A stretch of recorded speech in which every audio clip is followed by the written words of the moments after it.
ഈ പ്രദേശത്ത് എന്തെങ്കിലും നടക്കണമെങ്കിൽ എനിക്കിതിൻ്റെ പങ്ക് തരണമെന്ന് പറഞ്ഞാൽ ആ പങ്ക് മേടിച്ച് കൊട്ടാരം ഉണ്ടാക്കിയതിൻ്റെ അകത്ത് നമ്മൾ ചെയ്യുന്ന പണികളെ നോക്കാൻ വേണ്ടി ഏർപ്പെടുത്തിയ സംവിധാനമാണ് പോലീസും നമ്മൾ ഈ കാണുന്ന ഗവൺമെൻറ് സർക്കാർ എന്ന് പറയുന്ന സാധനം.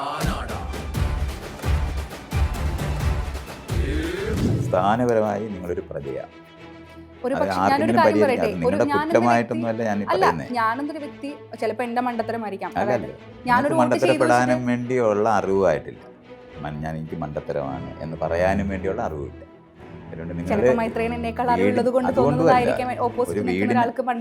സിസ്റ്റം എന്താണെന്ന് അറിഞ്ഞുകൂടാതിരിക്കുന്നതാണ്. ഒരു പക്ഷേ എനിക്ക് ഈ സിസ്റ്റത്തിനെ കുറിച്ച് ആലോചിക്കേണ്ട ആവശ്യമില്ല.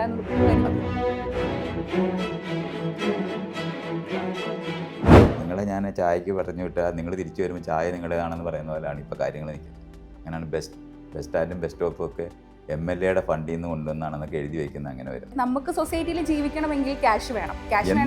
ഇതാണ് ഈ അറിവാണ് പറയുന്നത് പോലെയാണ് നിങ്ങൾ മിണ്ടിക്കൊണ്ടിരിക്കുന്നത്. ഞാൻ അതായത് എനിക്കിപ്പോ എന്റെ ഈ ഒരു പ്രായത്തിൽ ഞാൻ മനസ്സിലാക്കിയ ഒരു കാര്യം സാറിന് അത്ര എക്സ്പീരിയൻസ് ഉണ്ടായിരുന്നില്ല. ഞാൻ ഇനി ഞങ്ങൾ പറഞ്ഞു തീർന്നില്ലേ? തീർന്നു അതോ പറയാം. പരമാവധി നിങ്ങൾക്ക് ബ്രോയിലർ ചിക്കൻ്റെ നിലവാരം ഉണ്ടാകും. ഭക്ഷണമൊക്കെ കിട്ടും, മുട്ടയിട്ടുകൊണ്ടിരിക്കണം, ഒരടിക്കകത്ത് ജീവിക്കേണ്ടി. അതിനെയാണ് നമ്മൾ ജോലി എന്ന് പറയുന്നത്.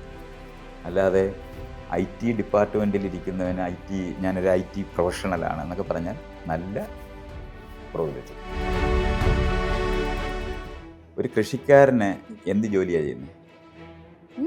കർഷകന്റെ ജോലി ചെയ്യുന്നു? ഇല്ല, ചെയ്യത്തില്ല. അയാൾ അധ്വാനിക്കുക ചെയ്യുന്നത്. അപ്പൊ നമ്മൾ ചെയ്യുന്നതും അധ്വാനം അല്ല. ജോലി എന്ന് പറയുന്ന അധ്വാനം വെക്കുന്നതിനെയാണ്. മനസ്സിലായില്ല. അത് തന്നെയാ മനസ്സിലായില്ല. ഇതുകൊണ്ടാണ് ഇത്. പക്ഷെ നിങ്ങൾക്കൊന്നും മനസ്സിലായില്ല എന്ന് അറിയാതെ നിങ്ങൾ പറയുകയാണ്.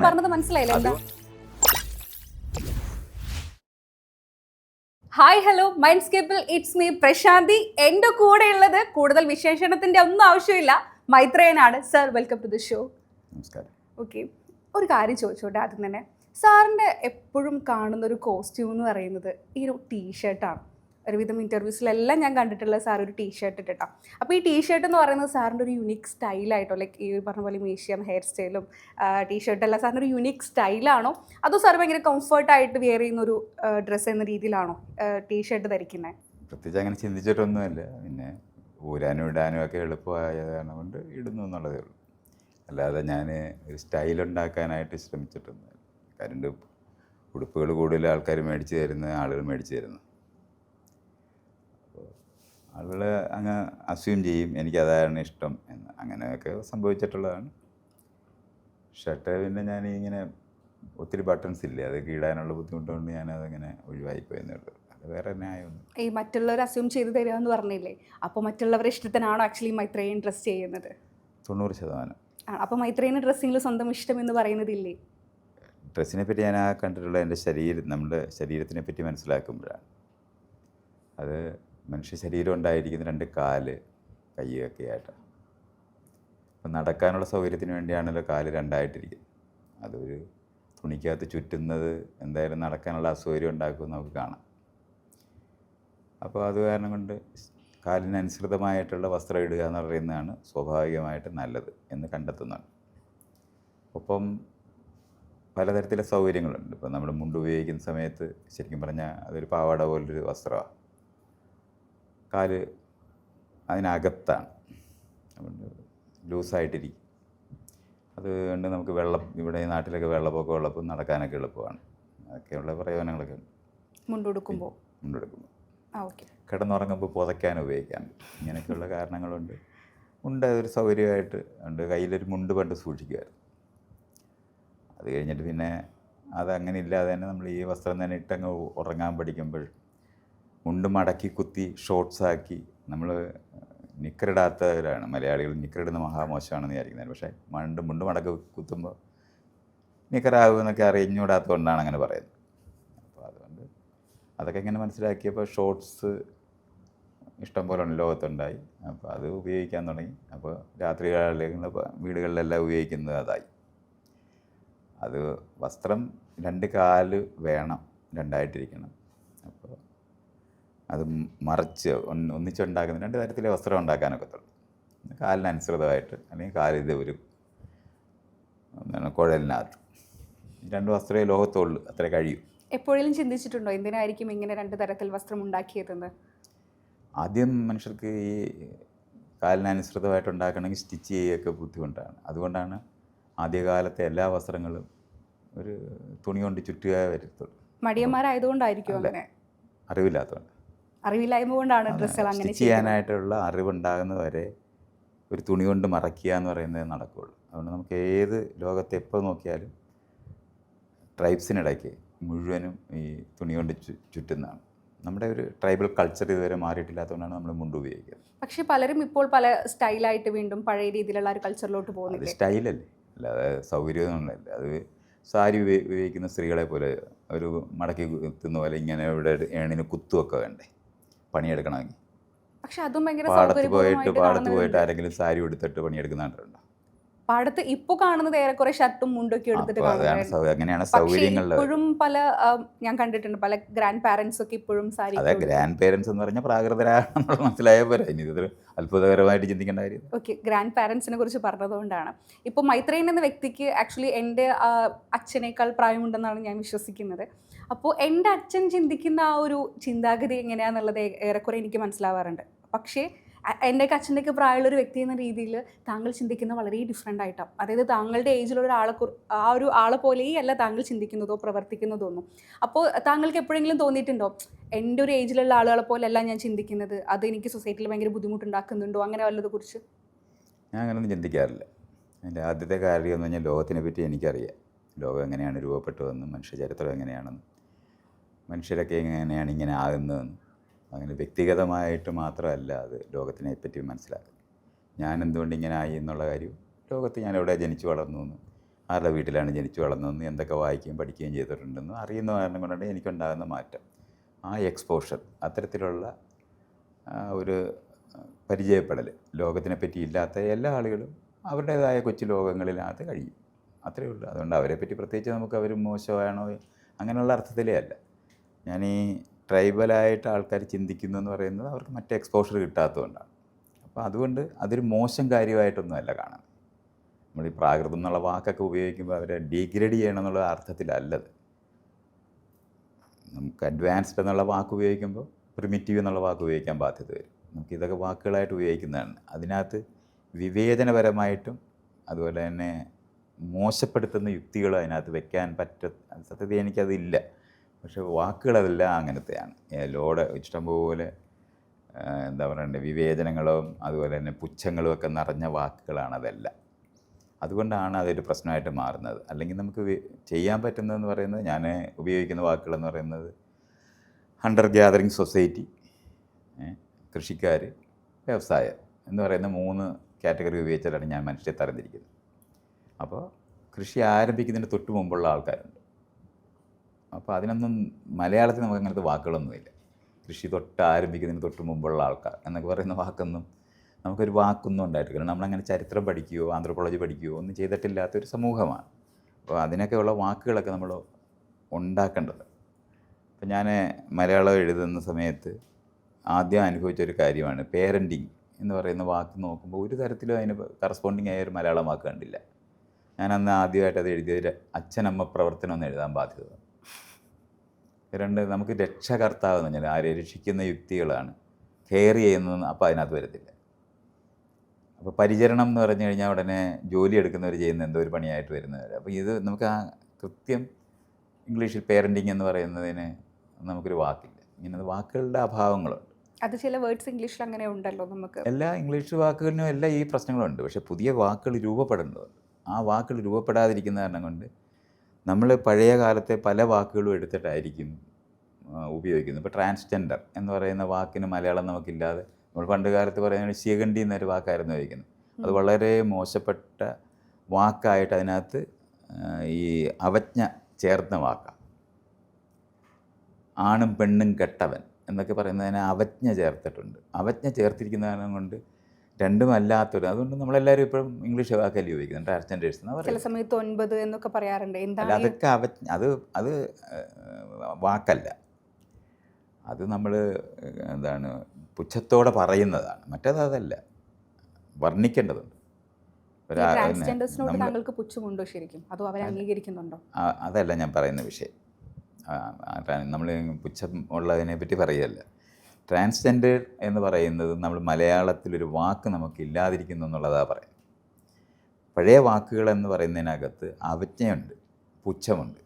അതുകൊണ്ടാണ് നമുക്കതെടുത്ത് ഉപയോഗിക്കാൻ കഴിയാതെ പോകുന്നത്. പക്ഷേ പലപ്പോഴും നമ്മൾ ഈ വാക്കുകൾ, ഇപ്പം ഞാൻ പറഞ്ഞില്ലേ, സംസ്കാരം, സംസ്കൃതം, പ്രാകൃതം എന്നാണ് മറുവശത്തുള്ളത്. പ്രാകൃതം എന്ന് പറഞ്ഞാൽ എന്തോ മോശപ്പെട്ടതെന്നുള്ള വാക്കും അർത്ഥം കൂടെ ഉണ്ട്. പ്രിമിറ്റീവ് എന്ന് നമ്മൾ പറയുമ്പോഴും മോശപ്പെട്ടതെന്നുള്ളൊരു ഒരു ധ്വനി അതിനകത്ത് വരും. ഇതുപോലുള്ള വാക്കുകൾ നമുക്ക് പകരം നമുക്ക് സത്യത്തിൽ കണ്ടെത്തേണ്ടതുണ്ട്. നേരത്തെ ഉണ്ടായിരുന്നത് എന്നുള്ള അർത്ഥത്തിലാണ് നമ്മൾ പ്രിമിറ്റീവ് എന്ന് പറയുന്നതെങ്കിൽ കുഴപ്പമില്ല. പക്ഷേ വീട്ടിൽ കയറ്റാൻ കൊള്ളാത്തവരെന്നുള്ള അർത്ഥത്തിൽ അത് പ്രയോഗിക്കാൻ പറ്റും.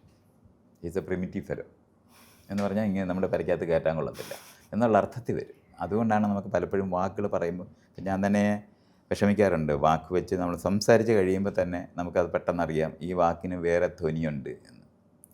അതാണ് നമ്മുടെ ഒരു പ്രശ്നം. ഈ വാക്കുകളൊക്കെ നമ്മളെടുത്ത് ഉപയോഗിക്കുമ്പോൾ ഞാൻ നേരത്തെ പറഞ്ഞില്ലേ, അവർ പ്രാകൃതരാണ് എന്ന് പറയുമ്പോൾ ഈ പ്രശ്നം അനുഭവിക്കും. വാക്കിൻ്റെ ധ്വനി എന്ന് പറയുമ്പോൾ ചില സമയത്ത് നമ്മളത് പറയുന്നതിലും വ്യത്യാസം ഉണ്ടായില്ലേ? ഒരു വാക്കെടുക്കുമ്പോൾ നമ്മളത് പറയുന്ന ഒരു സ്ട്രെസ്, അതിനെയാണ് ടോൺ എന്ന് ഇംഗ്ലീഷിൽ പറയുന്നത്.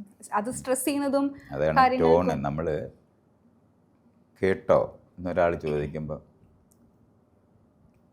നീ കേട്ടോ എന്നുള്ള അർത്ഥത്തിൽ വരുന്ന കേട്ടോ വരാൻ പറ്റും. കേട്ടോ എന്ന് ചോദിക്കുന്നത് കേട്ടോ എന്നുള്ള അർത്ഥം മാത്രമല്ല, അത് ഇഷ്ടംപോലെ ആണ്. നാടകക്കാരെല്ലാവരും ശബ്ദം കൊണ്ട് ചെയ്യുന്ന കാര്യങ്ങളാണ്. സിനിമ അഭിനയിക്കുന്നവർക്കൊക്കെ അതറിയാം. അപ്പോൾ ആ നിലവാരത്തിലുള്ള ടോൺ കൊണ്ടുണ്ടാക്കുന്ന വ്യത്യാസങ്ങളുണ്ട്. നമ്മൾ ഒരേ വാക്ക് തന്നെയായിരിക്കും പറയുന്നത്, പക്ഷെ പലതരത്തിൽ അത് പറയാൻ പറ്റുമ്പോൾ പലതരത്തിലുള്ള അർത്ഥങ്ങളുണ്ട്. അപ്പം ഞാനിപ്പോൾ ഇവിടെ നമ്മൾ എത്തിച്ചേർന്ന് പോയത്, ഞാൻ ഈ വാക്കുകൾ പറയുന്ന സമയത്ത് പ്രത്യേകിച്ചും പ്രാകൃതം എന്ന് പറഞ്ഞ വാക്ക് നേരത്തെ എന്നുള്ള അർത്ഥത്തിൽ മാത്രമാണ്, അല്ലാതെ അതിനകത്തൊരു അവജ്ഞ ഉള്ളതല്ല. ഞാൻ പൊതുവെ കേട്ടിട്ടുണ്ട് കേട്ടോ, അതായത് മൈത്രേയൻ എന്ന വ്യക്തി ശരിക്കും ഇവിടെ ജനിക്കേണ്ടതല്ല, അയാൾ ശരിക്കും ഇവിടെ അല്ല പുറത്തെവിടെയോ ജനിക്കേണ്ട ഒരാളാണ് പറയുമ്പോൾ അവിടെയുള്ളൊരു കൾച്ചറൊക്കെയാണ് അയാൾ ഫോളോ ചെയ്യുന്നത്. ഒരിക്കലും നമ്മൾ മലയാളികളോ ആരും ഉൾക്കൊള്ളാത്ത രീതിയിലുള്ള, അല്ലെങ്കിൽ ആരും ആഗ്രഹിക്കാത്ത രീതിയിലുള്ളൊരു കാര്യങ്ങളാണ് മൈത്രേയൻ ചെയ്യുന്നതെന്ന് പറയാറുണ്ട്. ശരിക്കും അങ്ങനെ താങ്കൾക്ക് തോന്നിയിട്ടുണ്ടോ? ശരിക്കും ഞാൻ ഇവിടെ ജനിക്കേണ്ടതല്ല, പലപ്പോഴും ഞാൻ തന്നെ ചില സമയത്തൊക്കെ നമ്മളിങ്ങനെ ഫണ്ണായിട്ടൊക്കെ പറയാറുണ്ട്, ശരിക്കും ഞാൻ ഇവിടെ ജനിക്കേണ്ടതല്ലായിരുന്നു എന്നൊക്കെ. അതുപോലെ എപ്പോഴെങ്കിലും മൈത്രേയന് തോന്നിയിട്ടുണ്ടോ? ഇല്ല, തോന്നിയിട്ടില്ല. എന്തുകൊണ്ടായിരിക്കും അത്? പറയുമ്പോൾ കേരളത്തിൻ്റെ ഒരു കൾച്ചറിൽ, ഞാൻ കേരളത്തിൽ തന്നെയായിരുന്നു മുഴുവൻ സമയം ജീവിച്ചിരുന്നത്. കേരളത്തിൻ്റെ രാഷ്ട്രീയ സാമൂഹ്യ മേഖലയിൽ പ്രവർത്തിക്കണമെന്ന് മാത്രമേ ആലോചിച്ചിട്ടുള്ളൂ. അല്ലാതെ ഞാൻ കേരളത്തിൽ നിന്ന് പോകുന്നതിനെ പറ്റി ഞാൻ ആലോചിച്ചിട്ടില്ല. മൈത്രേയൻ രാഷ്ട്രീയമുണ്ടോ? രാഷ്ട്രീയക്കാരനാണ് ഞാൻ. അപ്പോൾ ഒരു കാര്യം ചോദിച്ചോട്ടെ, ഒരു ജനാധിപത്യത്തിനകത്ത് പൗരൻ രാഷ്ട്രീയക്കാരനാണ്. ശരിക്കും മൈത്രേയന് ഒരു രാഷ്ട്രീയം എന്ന് പറയുമ്പോൾ രാഷ്ട്രീയ പാർട്ടികളിൽ, കക്ഷി രാഷ്ട്രീയം എന്നുള്ളതാണ് നിങ്ങൾ ഉപയോഗിക്കേണ്ട വാക്ക്, അങ്ങനെ പറയുന്നത്. ഓക്കെ, കക്ഷി രാഷ്ട്രീയത്തെക്കുറിച്ച് എനിക്ക് കക്ഷി രാഷ്ട്രീയം ആവശ്യമില്ല, കാരണം ഞാൻ രാഷ്ട്രീയക്കാരനാണ്. വ്യക്തി എന്ന രീതിയിൽ രാഷ്ട്രീയമുണ്ടെന്നാണ്. വ്യക്തി രാഷ്ട്രീയക്കാരനാണ്, ജനാധിപത്യത്തിലെ പൗരൻ രാഷ്ട്രീയക്കാരനാണ്, വോട്ട് ചെയ്യണ്ടേ, അതാണ് രാഷ്ട്രീയം എന്ന് പറയുന്നത്. രാഷ്ട്രത്തിനകത്തെ തെരഞ്ഞെടുപ്പിനകത്ത് പങ്കാളിയാകുന്ന ആൾ രാഷ്ട്രീയക്കാരനാണ്, അല്ലെങ്കിൽ അയാളെങ്ങനെ വോട്ട് ചെയ്യും? അപ്പോൾ നമ്മളുടെ സൊസൈറ്റിയിൽ ഇപ്പോൾ ഉള്ളതെന്ന് പറയുന്നത് കക്ഷി രാഷ്ട്രീയം എന്നാണ്. കക്ഷി രാഷ്ട്രീയം എന്ന് പറയുന്നത് വേറെ കാര്യമാണ്. അതിനകത്ത് പാർട്ടിസാൻ പൊളിറ്റിക്സ് എന്നതിന് പറയുന്നത്. നമ്മളൊരു പൊളിറ്റിക്കൽ ബീയിങ് ആണെന്ന് അറിഞ്ഞുകൂടാത്തതുകൊണ്ടാണ് നിങ്ങളത് പറയുന്നത്. നിങ്ങൾക്ക് രാഷ്ട്രീയ വിദ്യാഭ്യാസം ലഭിച്ചിട്ടില്ല, അതുകൊണ്ടാണ് ജനാധിപത്യ പൗരബോധം ഇല്ലാത്തതുകൊണ്ടാണ് നിങ്ങളങ്ങനെ വിചാരിക്കുന്നത്. ജനാധിപത്യ പൗരബോധം ഉണ്ടായിക്കഴിഞ്ഞാൽ നമ്മളെല്ലാം രാഷ്ട്രീയക്കാരാണെന്ന് മനസ്സിലാവും. കാരണം നമ്മുടെ ഇടയിൽ നിന്നുള്ളവരെ തിരഞ്ഞെടുത്താണ് നമ്മൾ ജനപ്രതിനിധികളെയാണ് വിടുന്നത്. രാഷ്ട്രീയക്കാരല്ലാതെ എങ്ങനെ പറ്റും? ഒരു പ്രദേശത്ത്, അല്ലെങ്കിൽ നമ്മളൊരു രാജ്യത്ത് എന്നുള്ള നമ്മൾ പറഞ്ഞു കഴിഞ്ഞാൽ ആ രാജ്യത്തിലുണ്ടായിരുന്ന അധികാരം എന്നൊക്കെ നമ്മൾ പറയുന്ന കാര്യങ്ങൾ കഴിഞ്ഞാൽ തീരുമാനങ്ങൾ എടുക്കാനുള്ള അവകാശത്തിനെയാണ് അധികാരമായി മാറുന്നത്. ഇത് ഒരു രാജാവിനകത്ത് കോൺസെൻട്രേറ്റ് ചെയ്ത് നിന്നിരുന്നതാണ് രാജത്വം എന്ന് നമ്മൾ പറയുന്നത്. അതിനെ അഴിച്ചാണ് രാജാക്കന്മാരെ മുഴുവൻ നമ്മൾ പെൻഷൻ കൊടുത്ത് മാറ്റിയിട്ട് എല്ലാ ആൾക്കാർക്കും ഒരു വോട്ട് കൊടുക്കുക ചെയ്തത്. അപ്പോൾ രാഷ്ട്രീയ അധികാരം എന്ന് പറയുന്നത് ഒരാൾക്കൊരു വോട്ടാക്കി മാറ്റുമ്പോൾ എല്ലാവരും രാഷ്ട്രീയക്കാരായി. അങ്ങനെ എല്ലാവരും രാഷ്ട്രീയക്കാരായവരുടെ ഇടയിൽ നിന്ന് അവരുടെ പ്രതിനിധിയെയാണ് നമ്മൾ തിരഞ്ഞെടുത്ത് രാജ്യത്തിൻ്റെ അകത്തെ ക്രമീകരണത്തിന് അയക്കുന്നത്. ഭരണമല്ലെന്നറിയണം. ഇപ്പോഴും നമ്മൾ രാജാവിന് പകരം ഭരിക്കുന്നവരായിട്ട് നമ്മൾ വിചാരിക്കുന്നതുകൊണ്ടാണ് ഈ മന്ത്രിമാരും ഒക്കെ ഇങ്ങനെ മര്യാദകളായിട്ട് പെരുമാറുന്നത്. നമ്മുടെ പ്രതിനിധിയാണ്. നിങ്ങളെ ഞാൻ ചായക്ക് പറഞ്ഞു വിട്ടാൽ നിങ്ങൾ തിരിച്ചു വരുമ്പോൾ ചായ നിങ്ങളുടേതാണെന്ന് പറയുന്ന പോലെയാണ് ഇപ്പോൾ കാര്യങ്ങൾ നിൽക്കുന്നത്. അങ്ങനെയാണ് ബസ് സ്റ്റാൻഡും ബസ് സ്റ്റോപ്പും ഒക്കെ MLA-യുടെ ഫണ്ടിൽ നിന്ന് കൊണ്ടുവന്നാണെന്നൊക്കെ എഴുതി വയ്ക്കുന്നത്. അങ്ങനെ വരുന്ന ഭരണമില്ല ജനാധിപത്യത്തിനകത്ത് ക്രമീകരണമാണ്, അറേഞ്ച്മെൻ്റാണ്. ഇപ്പോൾ നമ്മൾ രണ്ടുപേരും കൂടെ ഇരുന്ന് കാര്യം പറയുന്നതിന് ഇത് ക്രമീകരിക്കേണ്ടതുണ്ട്. അതിനെയാണ് നമ്മൾ അറേഞ്ച്മെൻ്റ് എന്ന് പറയുന്നത്. അപ്പോൾ നമ്മളെല്ലാവരും കൊടുക്കുന്ന ടാക്സ് ഒന്നിച്ച് കൂട്ടിയിട്ട് ഇതെങ്ങനെ എല്ലാവർക്കും പ്രയോജനകരമായി വിനിയോഗിക്കാം, രാജാവിന് കൊട്ടാരം ഉണ്ടാക്കുന്നതിന് പകരം എന്ന് ആലോചിക്കുന്നതിനാണ് നമ്മൾ നിയമസഭ ഉണ്ടാക്കുന്നതും ലോക്സഭ ഉണ്ടാക്കുന്നത്. ഇതിനാണ് നമ്മുടെ പ്രതിനിധികളെ നമ്മൾ തിരഞ്ഞെടുക്കുന്നത്. ഇത് നമ്മൾ പഠിക്കപ്പെടാതെ പോകുന്നതുകൊണ്ടാണ്. ജനാധിപത്യത്തിനെ പറ്റി ഇത്തരത്തിലുള്ള അറിവ് നമ്മുടെ സ്കൂളിനകത്തോട് ഇതുവരെ കൊടുക്കാൻ നമുക്ക് കഴിയാതിരിക്കുന്നതുകൊണ്ടാണ് ഇപ്പം നിങ്ങൾ ആ ചോദ്യം എന്നോട് ചോദിച്ചത്, രാഷ്ട്രീയക്കാരനാണോ എന്ന്. കാരണം നിങ്ങൾ രാഷ്ട്രീയക്കാരല്ലെന്ന് വിചാരിക്കുന്ന ആളാണ്. അല്ല, ഒരു കാര്യം ചോദിച്ചോട്ടെ. നമ്മൾ വോട്ട് ചെയ്യുന്ന ഏതൊരു വ്യക്തിയും രാഷ്ട്രീയക്കാരനാണെന്ന് മൈത്രേയൻ പറയണ്ടായല്ലോ. ഇപ്പോൾ ഞാനെന്ന വ്യക്തി ചില സമയത്ത് വോട്ട് ചെയ്യാറില്ല. അത് തന്നെയാണ് രാഷ്ട്രീയ അവബോധം ഇല്ലാത്ത ആളെന്നുള്ളത്. പക്ഷെ ഞാൻ വിചാരിക്കുന്ന ഒരു കാര്യം, നിങ്ങൾക്ക് വോട്ട് ചെയ്യേണ്ട കാര്യമില്ല എന്ന് നിങ്ങൾ വിചാരിക്കുന്നുണ്ട്. നോട്ട എന്നൊക്കെ പറഞ്ഞിട്ടുള്ള സാധനത്തിനൊക്കെ വോട്ട് നോട്ടയ്ക്ക് വോട്ട് കൊടുക്കാറില്ല, ഞാൻ പറഞ്ഞ അത് തന്നെയാണ് അടിസ്ഥാനപരമായി നിങ്ങളൊരു പ്രജയാണ്. നിങ്ങളുടെ കുറ്റമായിട്ടൊന്നുമല്ല ഞാൻ പറയുന്നത്. ഞാനൊന്നൊരു വ്യക്തി ചിലപ്പോൾ എന്റെ മണ്ടത്തരമായിരിക്കാം. ഞാനൊരു മണ്ടത്തരപ്പെടാനും വേണ്ടിയുള്ള അറിവായിട്ടില്ല. എനിക്ക് മണ്ടത്തരമാണ് എന്ന് പറയാനും വേണ്ടിയുള്ള അറിവില്ല.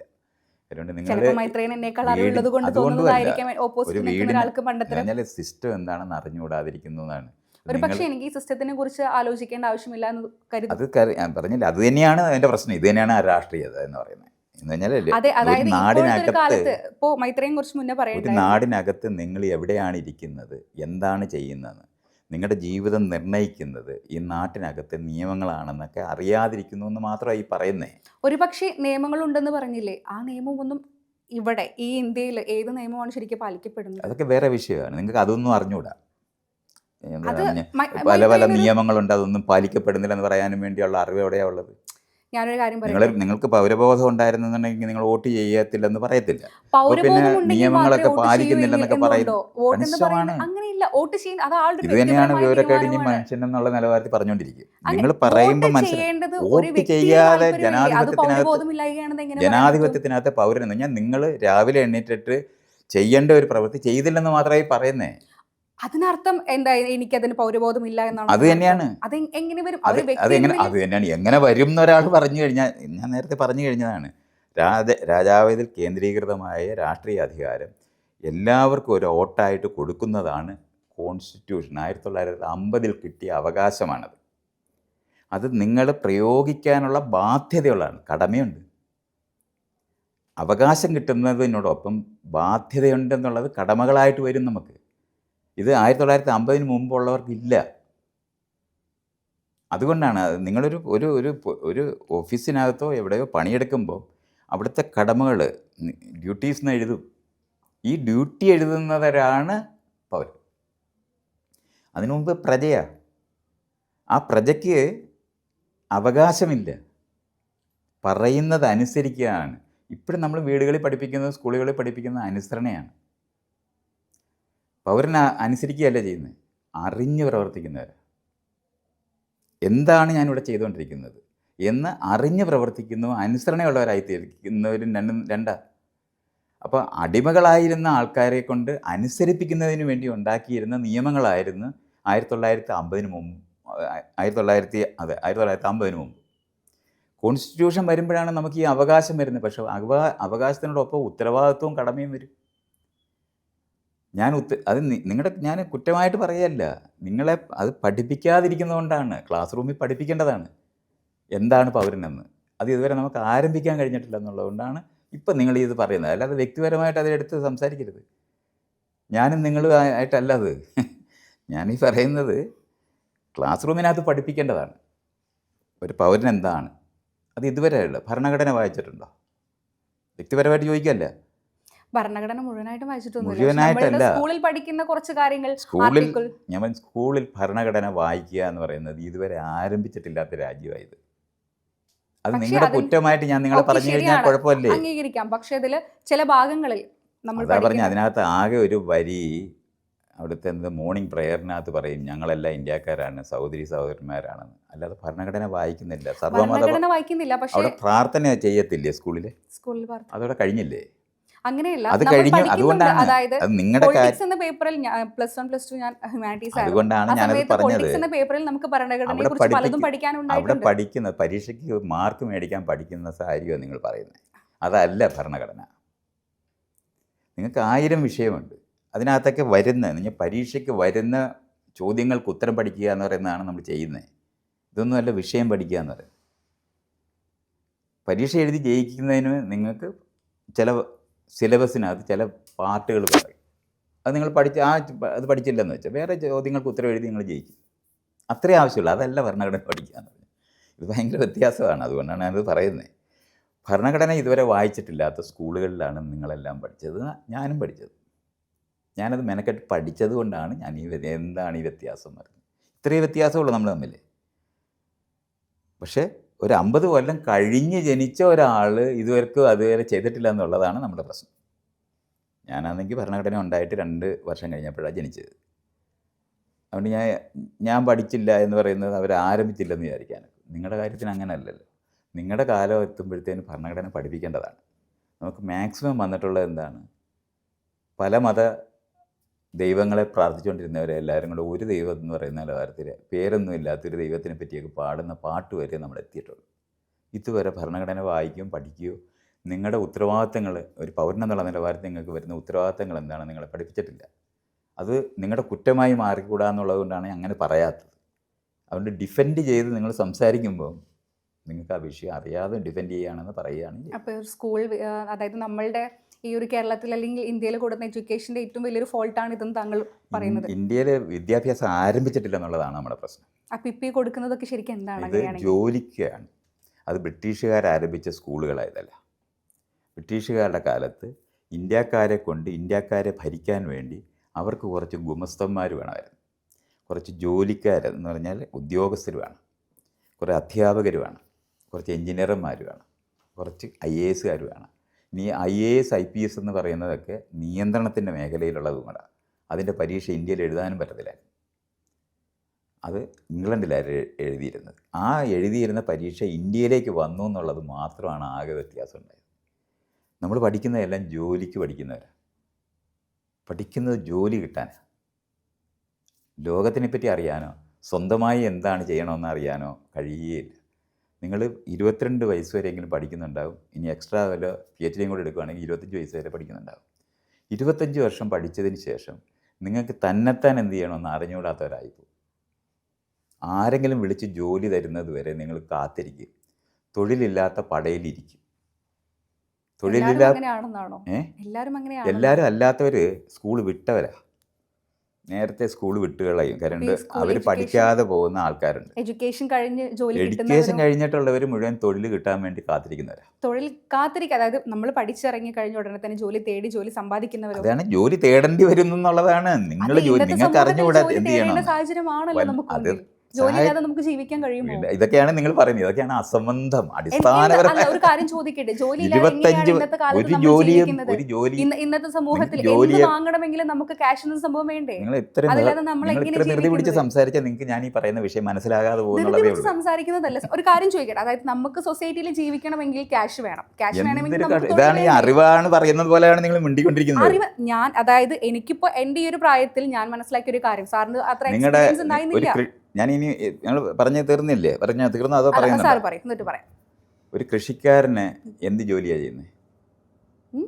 കർഷകന്റെ ജോലി ചെയ്യുന്നു? ഇല്ല, ചെയ്യത്തില്ല. അയാൾ അധ്വാനിക്കുക ചെയ്യുന്നത്. അപ്പൊ നമ്മൾ ചെയ്യുന്നതും അധ്വാനം അല്ല. ജോലി എന്ന് പറയുന്ന അധ്വാനം വെക്കുന്നതിനെയാണ്. മനസ്സിലായില്ല. അത് തന്നെയാ മനസ്സിലായില്ല. ഇതുകൊണ്ടാണ് ഇത്. പക്ഷെ നിങ്ങൾക്കൊന്നും മനസ്സിലായില്ല എന്ന് അറിയാതെ നിങ്ങൾ പറയുകയാണ്.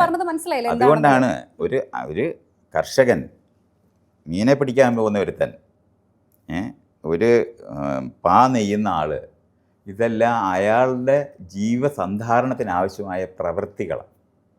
ആ പ്രവൃത്തികൾ വേറൊരാൾക്ക് ഇത്ര രൂപയ്ക്ക് വിൽക്കും എന്ന് പറയുന്നതിനാണ് ജോലി എന്ന് പറയുന്നത്.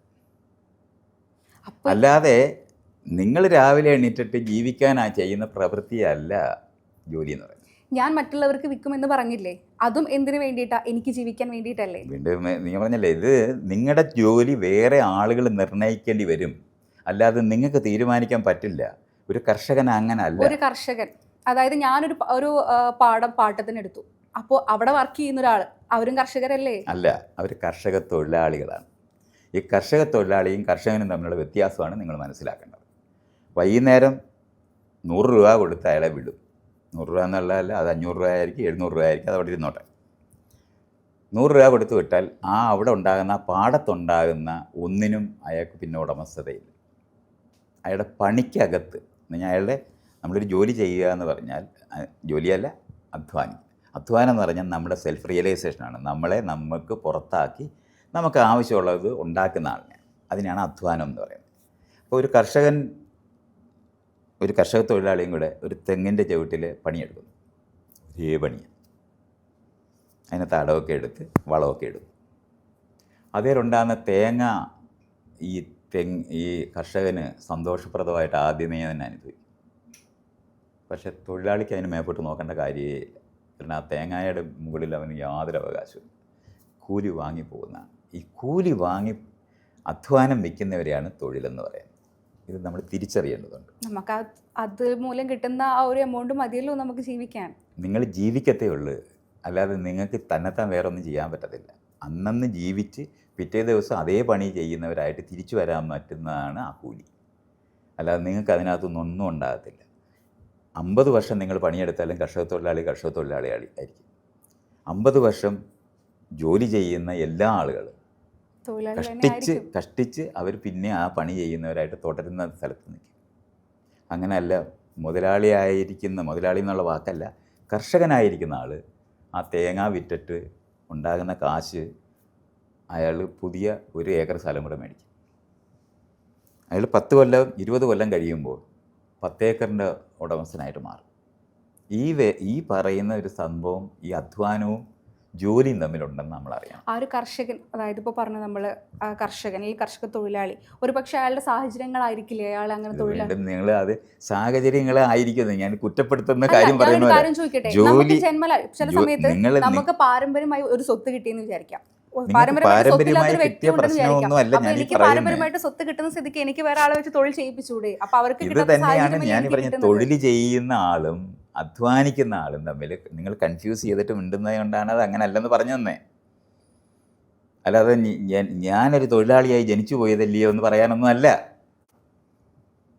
അയാളുടെ സാഹചര്യമല്ലയോ അയാളെ വിറ്റൊന്നും, ഇതൊന്നുമല്ല നമ്മൾ സംസാരിക്കുന്നതെന്ന് പറയുന്നത്, ഒരാൾ അധ്വാനം ചെയ്യുന്ന ആളും അല്ലെങ്കിൽ മരത്തെ കയറുന്ന കുരങ്ങിൻ്റെ തൊഴിലല്ല മരത്തെ കയറുന്നത്. ഇത്ര അറിയണം. അത് ജീവിക്കാൻ ചെയ്യുന്ന പ്രവൃത്തിയാണ്. ജീവിക്കാൻ ചെയ്യുന്ന പ്രവൃത്തി മറ്റുള്ളവർക്ക് വിൽക്കുന്നതിനെയാണ് തൊഴിലെന്ന് പറയുന്നത്. ഇത് അടിസ്ഥാനപരമായി വ്യത്യാസപ്പെട്ട് മനസ്സിലാക്കണമെന്നാണ് ഞാൻ പറയുന്നത്. അങ്ങനെ മനസ്സിലാക്കുമ്പോഴാണ് ഈ വേരിയേഷൻ തിരിച്ചറിയുകയുള്ളൂ. എന്തുകൊണ്ടാണ് ഒരു ഫാക്ടറിയിൽ ജോലി ചെയ്യുന്ന ആൾ, അയാൾ കാറുണ്ടാക്കുന്ന ആളാണ്, പക്ഷെ ആ കിടക്കുന്ന കാർ അയാളുടേതാണെന്ന് അയാൾക്ക് ഒരിക്കലും അനുഭവിക്കാൻ പറ്റില്ല. ഈ വ്യത്യാസമാണ്, അതിൻ്റെ ഓണർഷിപ്പ് നിങ്ങൾക്ക് നഷ്ടപ്പെടുന്നു എന്നുള്ളതാണ് ഈ വ്യത്യാസം.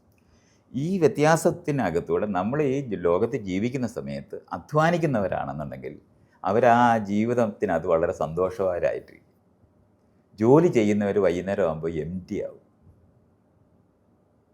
കാരണം അവരുടെ അധ്വാനം കവർന്നു പോയി. ജീവിക്കാനുള്ളതേ ഉള്ളൂ. അടുത്ത ദിവസം ജീവനോടെ വരാൻ അതിനുള്ള കിട്ടിയിട്ടുണ്ട്.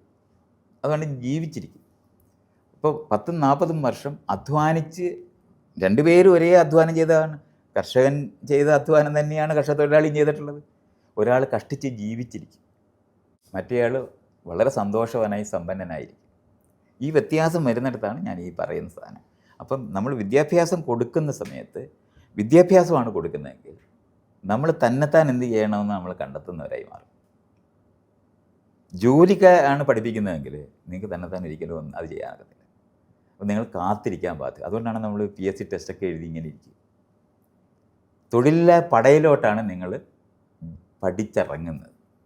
അല്ലാതെ നിങ്ങൾക്ക് അപ്പോൾ ക്യാമ്പസ് സെലക്ഷൻ കിട്ടിയെന്ന് പറഞ്ഞിട്ട് ആൾക്കാർ ഭയങ്കര സന്തോഷിക്കും. അപ്പോഴും ജോലിക്കാർ തന്നെയാണ്. പരമാവധി നിങ്ങൾക്ക് ബ്രോയിലർ ചിക്കൻ്റെ നിലവാരം ഉണ്ടാവും.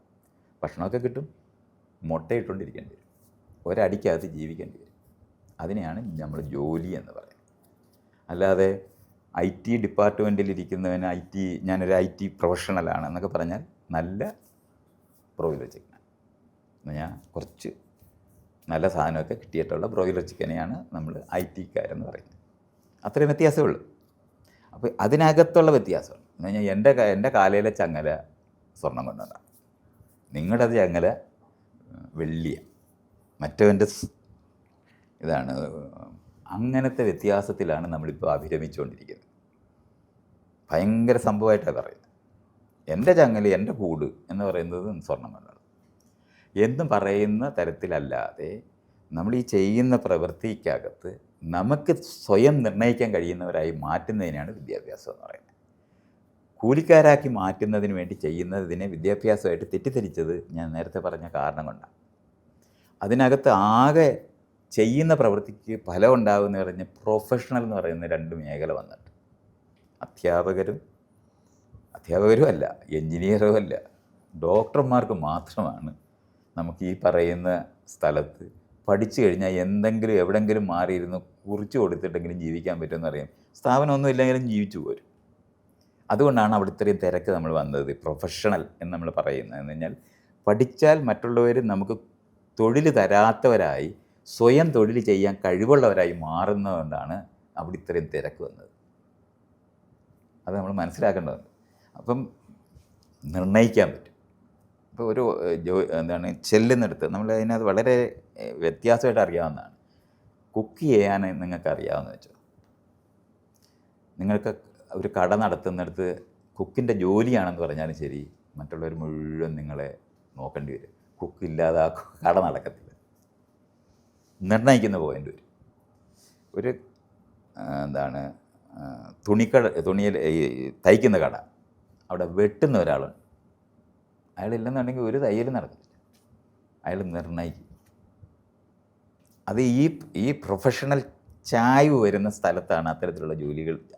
അത് ജോലി തന്നെയാണ് അപ്പോഴും, പക്ഷേ അതിന് സ്വല്പം മുൻഗണന കിട്ടുന്ന ഒരു സ്ഥലമുണ്ട്. കാരണം അവരില്ലാതെ അത് ഓടത്തില്ലെന്നറിയുന്നതാണ്. അത്രയും വേരിയേഷൻ അതിനകത്തുള്ളൂ. ഇതല്ല നമ്മൾ പറയുന്നത്. 25 വർഷം നമ്മൾ പഠിച്ചിട്ടുണ്ടെങ്കിൽ നമുക്ക് ജീവിക്കാൻ അറിയണം. അപ്പോൾ നിങ്ങൾ നോക്കിയാൽ മതി, ഒരു 10ാം ക്ലാസ് തൊട്ടോ അല്ലെങ്കിൽ പ്രീഡിഗ്രിക്കോ അല്ലെങ്കിൽ പ്രീ യൂണിവേഴ്സിറ്റി എന്നുള്ള പഴയ വാക്കുകളൊക്കെ ഉപയോഗിച്ച് നമ്മളിങ്ങനെ പറയുന്ന സ്ഥലത്തു നിന്നൊക്കെ പൊഴിഞ്ഞു പോയ ആൾക്കാർ പോയി തന്നെത്താൻ അധ്വാനിച്ചു തുടങ്ങും. അവരൊരു ചായക്കട ഇടും. ആ ചായക്കട ഇട്ടിട്ട് അവരതിനകത്ത് ചെയ്ത് വിറ്റ് നല്ല ഒരു ചായക്കട ആയി കഴിയുമ്പോൾ ഈ 25 വയസ്സുള്ള പഠിച്ച് പുറത്തിറങ്ങിയിട്ട് അവിടെ അക്കൗണ്ടൻ്റ് ആവും. ഇതാണ് നടന്നുകൊണ്ടിരിക്കുന്നത്. അപ്പോൾ ഈ ലോകത്ത് ഇപ്പം നമ്മൾ സംഭവിച്ചുകൊണ്ടിരിക്കുന്നത്, ഇപ്പം നിങ്ങളുടെ ഈ സംരംഭം പോലും അങ്ങനെയായിരിക്കും.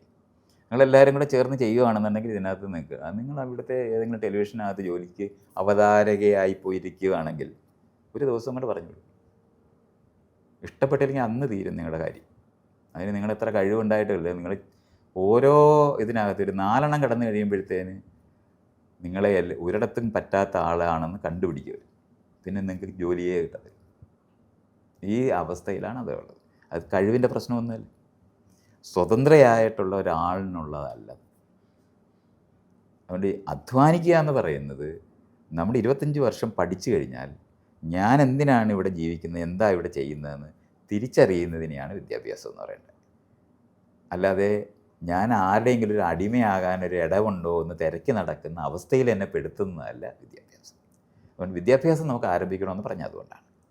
നിങ്ങളുടെ അടുത്ത് ഭരണഘടന വായിക്കുന്നത് മറ്റേത് വിഷയം മറക്കാനൊക്കുന്ന ഒരു വിഷയത്തിനകത്ത് ഒരു വിഷയം മാത്രമായിട്ടാണ് നിങ്ങൾ ഇപ്പോൾ ഡിഗ്രിക്ക് പഠിക്കുന്നത്, അന്ന് +2 പഠിക്കുന്നത്. ആ പഠിക്കുന്ന സ്ഥലത്ത് ഞാൻ പറഞ്ഞാൽ ആ വിഷയം നിങ്ങൾക്ക് അങ്ങ് വിടാം. ഞാൻ വേറെ കോൺസെൻട്രേറ്റ് ചെയ്ത് പരീക്ഷയ്ക്ക് അതിൻ്റെ മാർക്ക് എടുക്കുന്നുണ്ടെന്ന് തീരുമാനിക്കാനും പറ്റും. ആ നിലവാരത്തിൽ പഠിക്കുന്ന കാര്യമല്ല പറയുന്നത്. എങ്ങനെയാണ് ഞാനിത് പറയുമ്പോഴാണ് പ്രജ എന്താണ് പൗരൻ എന്താണെന്ന് ഞാൻ പറയുമ്പോഴാണ് നിങ്ങൾ അത് അങ്ങനെ കാണുകയുള്ളൂ. അപ്പം നമ്മൾ തിരഞ്ഞെടുത്ത് വിടുന്ന ആളാണ് നമ്മുടെ പ്രതിനിധിയാണ്, നമ്മുടെ പ്രതിനിധിയായിരിക്കുന്ന ആളാണ്. അതുകൊണ്ട് നമ്മൾ രാഷ്ട്രീയക്കാരാകുന്നു. അപ്പോൾ രാഷ്ട്രീയക്കാരായിരിക്കുന്നവരെ തിരഞ്ഞെടുത്ത് വിട്ടവരെ രാജാവിനെ പോലെ കാണരുതെന്നുള്ള അറിയേണ്ടതുണ്ട്. അവർ ഭരണക്കാരല്ലെന്ന് അറിയേണ്ടതുണ്ട്. അവിടെയാണ് ഞാൻ പറഞ്ഞ ജനാധിപത്യത്തിനകത്ത് ഭരണമില്ല, ക്രമീകരണവും സേവനവുമേ ഉള്ളൂ. സേവനം നൽകാനാണ് അയാളെ വിട്ടിരിക്കുന്നത്, ഭരിക്കാനല്ല. പക്ഷേ ഇന്ന് നമുക്കറിയാവുന്ന മുഴുവൻ രാഷ്ട്രീയക്കാരെയും നമ്മൾ തിരഞ്ഞെടുത്ത് വിടുന്നത് ഭരിക്കാൻ. അത് എന്തുകൊണ്ടാണ്? ഇതുവരെ രാജാവിൻ്റെ ഭരണ സംവിധാനങ്ങൾ നമ്മൾ തൊട്ടിട്ടില്ല. സെക്രട്ടേറിയറ്റ് ആയിരിക്കില്ല അവർ ആ ഒരു അധികാരം എടുക്കുന്നതും. ആ അധികാരത്തെ അവിടെയാ പോയിരിക്കുന്നത്. ഞാനും നിങ്ങളും സെക്രട്ടേറിയറ്റിൽ പോയിരുന്ന അങ്ങനെ തന്നെ പെരുമാറും. കാര്യം എന്താ? ആ സംവിധാനം അങ്ങനെയാണ്. മുഖ്യമന്ത്രിയുടെ മുറി, ചീഫ് സെക്രട്ടറിയുടെ മുറി, വലിയ കസേര, വലിയ മേശ മറ്റുള്ളവരെ കൊച്ചാക്കാൻ വേണ്ടി ഉണ്ടാക്കിയതാണ്. അത് രാജാവ് ഉണ്ടാക്കിയതാണ്. രാജാവ് നമ്മളെപ്പോലെ ഭക്ഷണം കഴിച്ച് ഇതുപോലെ ജീവിച്ച് ചത്തുപോകുന്ന ഒരുത്തനാണ്. അല്ല, അയാൾക്കൊരു പുല്ലും ഇല്ല. ഈ ഉണ്ടാക്കിയിരിക്കുന്ന മുറിയുടെ വലിപ്പം കൊണ്ട് നമ്മളെ ചെറുതാക്കാൻ വേണ്ടിയാണ് ഈ കൊട്ടാരം ഉണ്ടാക്കുന്നത്. മറ്റുള്ളവരെ ചെറുതാക്കാൻ വേണ്ടിയാണ് നമ്മളത് ചെയ്യുന്നത്. ആ ഉണ്ടാക്കുന്ന സംവിധാനത്തിൽ പോയിരുന്നിട്ട് ജനാധിപത്യപരമായി പരസ്പര ബഹുമാനത്തോടെ പെരുമാറാൻ പറ്റുമെന്ന് വിചാരിച്ചാൽ നടക്കത്തില്ല. ഇപ്പം നിങ്ങൾ ഒരാളെ ഇഷ്ടപ്പെടുന്നു, നിങ്ങളെ ഈ തന്നിരിക്കുന്ന ആയുധം തോക്കാണ്, അയാളെ വെടിവെച്ചിട്ടിട്ട് ഇഷ്ടപ്പെടാൻ പറ്റുമോ? ഇതാണ് പ്രശ്നം. നമ്മളിപ്പോൾ ഈ കാണുന്ന 1950 ജനാധിപത്യപരമായിട്ടുള്ളൊരു സംവിധാനം ഇന്ത്യയിലുണ്ടായി എന്ന് നമ്മൾ പറയുമ്പം, ഭരണഘടന വന്നു എന്ന് പറയുമ്പം ഈ സംവിധാനങ്ങളൊന്നും മാറ്റിയിട്ടില്ല.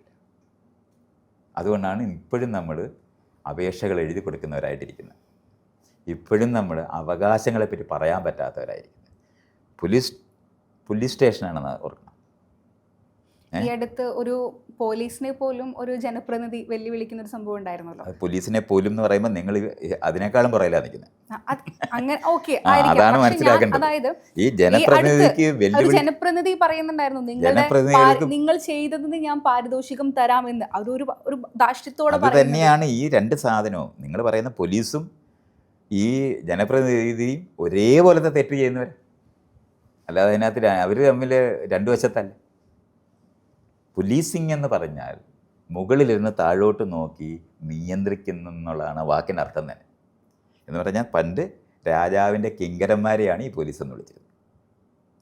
ഒരു നാട്ടിനകത്ത് ഗുണ്ടാ സംഘം എന്ന് കേട്ടിട്ടുണ്ടോ? ഗുണ്ടയും ഗുണ്ടയുടെ സംഘവുമാണ് ഈ രാജാവും ഈ പോലീസ്, വേറെ ആരുമല്ല. ഞാനും നിങ്ങളും തമ്മിൽ എൻ്റെ കയ്യിൽ ഞാനുണ്ടാക്കിയ പിടിച്ച മീനുണ്ട്, നിങ്ങൾ കൃഷി ചെയ്തുണ്ടാക്കിയ പച്ചക്കറിയുണ്ട്. എൻ്റെ പച്ചക്കറി നിങ്ങളുടെ പച്ചക്കറി ഞാൻ എൻ്റെ മീൻ തന്നിട്ട് വാങ്ങാൻ പോകുമ്പോൾ അവിടെ ഒരുത്തനിരിക്കും, നോക്കുകൂലി. ഇവിടെ എന്തെങ്കിലും പണി നടക്കണം, നമ്മൾ തമ്മിൽ എന്തെങ്കിലും ഇടപാട് നടത്തണമെങ്കിൽ അതിൻ്റെ പങ്ക് അവിടെ കൊടുത്തിട്ട് പോകാൻ പറ്റത്തുള്ളൂ എന്ന് പറയുന്നതാണ് ഈ രാജാവ്. പഴയ നോക്കുകൂലിക്കാരനാണത്. അയാൾ നമ്മുടെ അടുത്ത് എത്ര പണികൾ നാട്ടിലാണ്. മീനെ പിടിച്ചത് ഞാനും പച്ചക്കറി ഉണ്ടാക്കിയത് നിങ്ങളുമാണ്. അയാൾക്ക് ഇതിനകത്തൊന്നുമില്ല. അയാളൊരു 4 ആളെ കൂട്ടിയിരുന്നിട്ട് ഇവിടെ എന്തെങ്കിലും നടക്കണമെന്നുണ്ടെങ്കിൽ, ഈ പ്രദേശത്ത് എന്തെങ്കിലും നടക്കണമെങ്കിൽ എനിക്കിതിൻ്റെ പങ്ക് തരണമെന്ന് പറഞ്ഞ് ആ പങ്ക് മേടിച്ച് കൊട്ടാരം ഉണ്ടാക്കിയതിൻ്റെ അകത്ത് നമ്മൾ ചെയ്യുന്ന പണികളെ നോക്കാൻ വേണ്ടി ഏർപ്പെടുത്തിയ സംവിധാനമാണ് പോലീസും നമ്മൾ ഈ കാണുന്ന ഗവൺമെൻറ് സർക്കാർ എന്ന് പറയുന്ന സാധനവും.